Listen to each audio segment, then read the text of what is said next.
New ইয়র্কে বন্দুকধারীর গুলিতে নিহত বাংলাদেশি বংশোদ্ভূত দিদারুল ইসলামের মৃত্যুতে শোকের ছায়া নেমেছে মৌলভীবাজারের কুলাউড়ায় মাগুরা গ্রামে। তারা জানান, দারুণ প্রাণচঞ্চল আর খেলাধুলা প্রিয় মানুষ ছিলেন দিদারুল। মাতিয়ে রাখতেন পুরো গ্রাম। তার এমন মৃত্যু মেনে নেওয়া যায় না, তাই হত্যাকারীর কঠিন শাস্তি চেয়েছেন তারা। মৌলভীবাজার থেকে আহমেদ ফারুক মিল্লাদের তথ্য ছবিতে প্রতিবেদন। এলাকায় রতন নামে সবচেয়ে বেশি পরিচিত ছিলেন দিদারুল ইসলাম।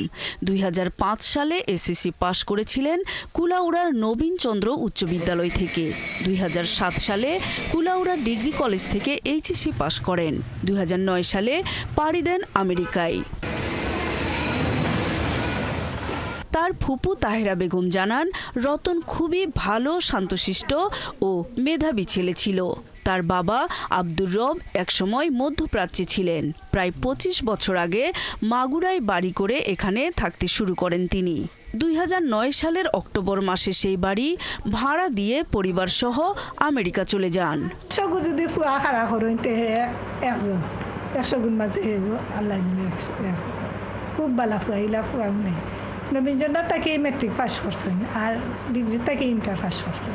এলাকার অন্যান্য লোকজন জানান, দেশে থাকা অবস্থায় দিদারুল ভালো খেলোয়াড় ছিল, যে কারণে তার মর্মান্তিক মৃত্যুতে মাগুরা সহ কুলাউড়ার ক্রীড়াঙ্গনে শোকের ছায়া নেমে এসেছে।